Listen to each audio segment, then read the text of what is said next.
Hello everyone, my name's Ben, and I'm a trophy addict.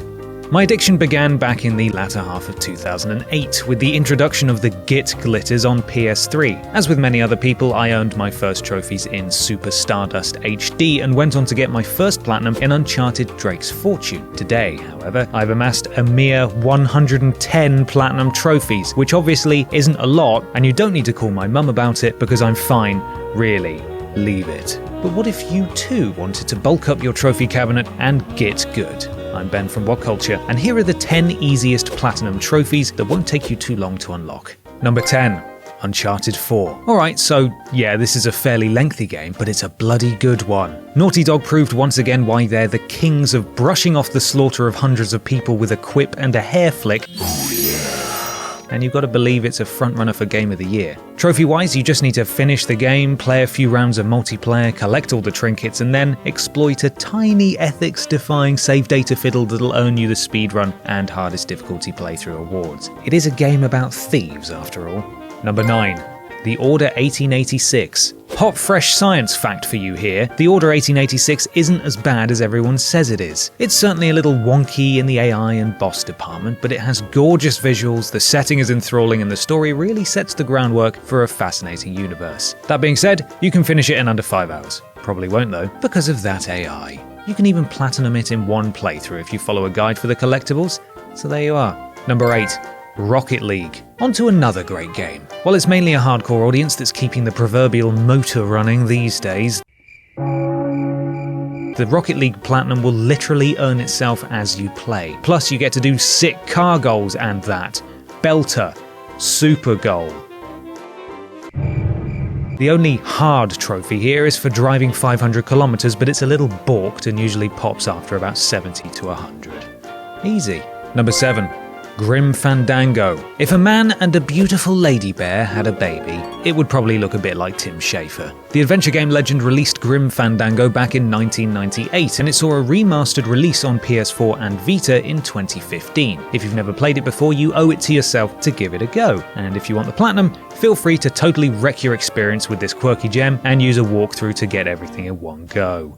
Idiot. Number 6.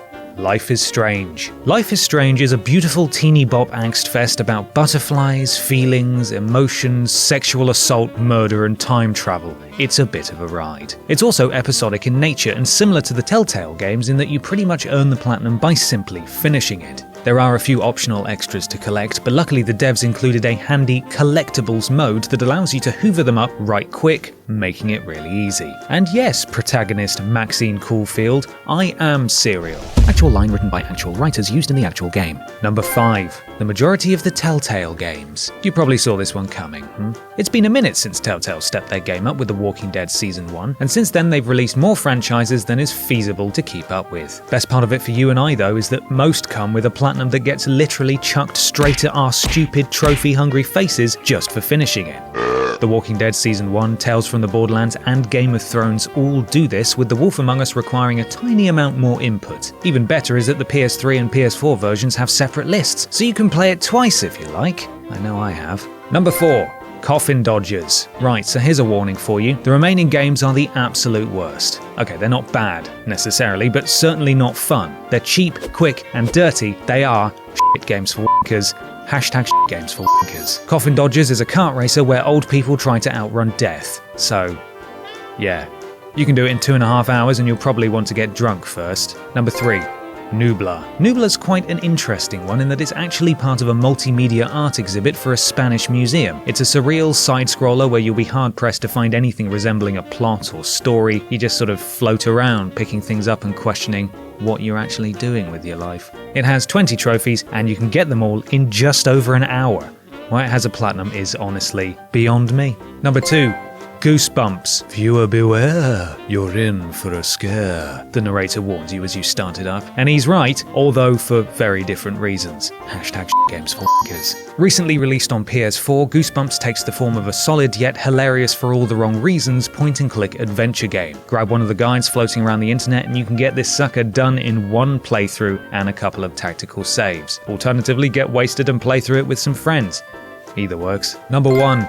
Megamind. Back to the PS3 now, and surprisingly this is the only movie tie-in game to feature on this list. But don't get me wrong, it's not because it's superior in any way. This is still very much a shit game for wankers, but it doesn't subject you to a torturous second playthrough to collect fanciful game-extending bullshit. You just have to finish it. Now, you do have to beat a few bosses without dying on the way, but this is a game for children, and I'm confident in your ability to not be terrible at a children's game. And that's our list. Are there any we missed off? Be sure to like the video and let us know what the easiest platinum you've ever earned is in the comments below. You can even follow me here on Twitter if you fancy. I'm Ben from WhatCulture, and thanks for watching.